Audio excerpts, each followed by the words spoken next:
Hi! Welcome and welcome back to my YouTube channel, and for today's tutorial, ituturo ko sa inyo kung saan nga ba pwedeng kumuha ng mga non-copyright music or background music na pwede nating gamitin sa ating Facebook. But first, kindly subscribe to my channel and don't forget to hit the subscribe button and the bell to notify you for my new updates. And if you want to learn more, just keep on watching and let's start. So ayan, for today's video, gagamit lang tayo ng Google Chrome browser. So ayan, i-open ko na yung aking Google Chrome browser. And then dito sa Google Chrome browser, dito naman sa search bar is ang isa-search natin is Facebook Creator Studio. So dito natin kukunin or dito tayo magda-download ng mga music na pwede nating magamit sa ating content creator. So ayan, ito yung itsura ng website ng Creator Studio. So i-open lang natin yung Creator Studio. So ayan, after nyan, ganito yung lalabas. So automatic, nakalagin na agad dito yung aking account sa Facebook or yung Facebook page ko sa Facebook. So kung wala naman kayong Facebook page, pwede din namang mag-download kayo through your Facebook account. So para man makapag-download tayo ng music, so dito tayo pupunta sa left side ng ating homepage. So isa-zoom in ko lang.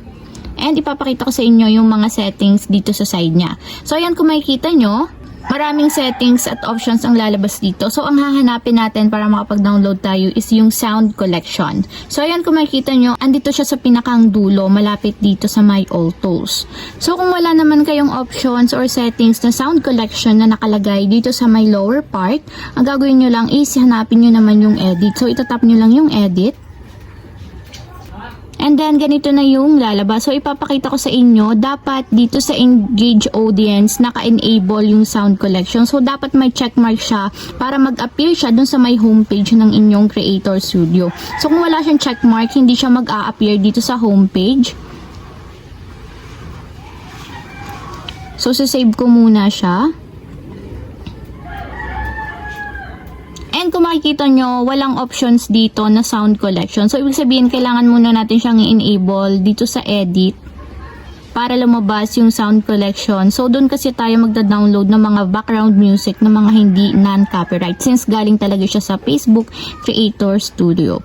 So, ayan, i-enable ko na yung aking sound collection. So, ayan. So, dapat may checkmark siya dito sa my side na box. Katulad nito. And then, after nyan, isi-save na natin. So, tap nyo lang yung save button dito sa lower part. And kung makikita nyo, meron na ditong sound collection na options dito sa my home button natin. So, ayan, ipapakita ko sa inyo. So, ayan, kung meron na kayong sound collection na pamimilian dito sa homepage, itatap na natin yung sound collection. And dito, lalabas na yung mga iba-ibang music na pwede nyong gamitin sa inyong Facebook. So, pwede din kayong mag-search dito kung anong gusto nyong track or genre na gusto nyong i-download sa Facebook Creator Studio. So, may search bar dito and pwede nyo din siyang isort. And pwede din kayong mamili ng genre, moods or durations, vocals, tempos. So, ito yung mga pwede nyong piliin na mga sounds and background music dito sa Creator Studio. So, paano naman natin ma-download kapag nakapili na tayo ng music? So, for example, ida-download ko is itong Tiny Wizard War. So, ito yon. So, i-play ko muna siya para ma-check natin kung maganda ba yung music. So, ayan, playing na yung pinili kong music. So, ang gagawin na lang natin is para ma-download, itatap nyo lang yung arrow button na pababa dito sa my side niya. So, ito yung itatap natin para ma-download. And kung makikita nyo, may nalabas dito sa notification ko na downloading file.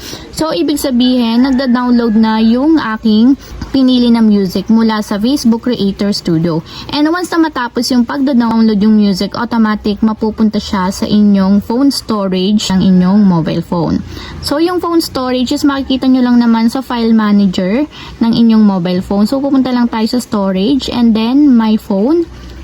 And dito nyo siya makikita sa internal storage and hanapin nyo yung file or folder ng download. So, tatap nyo yung download and hanapin nyo sa pinakang dulo or pinakang latest yung download and makikita nyo na dito yung dinownload nyo na music. So, ito yung Tiny Wizard War. So, ito yung dinownload ko galing sa Facebook Creator Studio. So, ayun lang guys. Ganun lang kasimple. Sana nakatulong sa inyo. If you have a question, kindly comment down below and don't forget to hit the subscribe button and the bell to notify you for the new updates. And thank you for watching.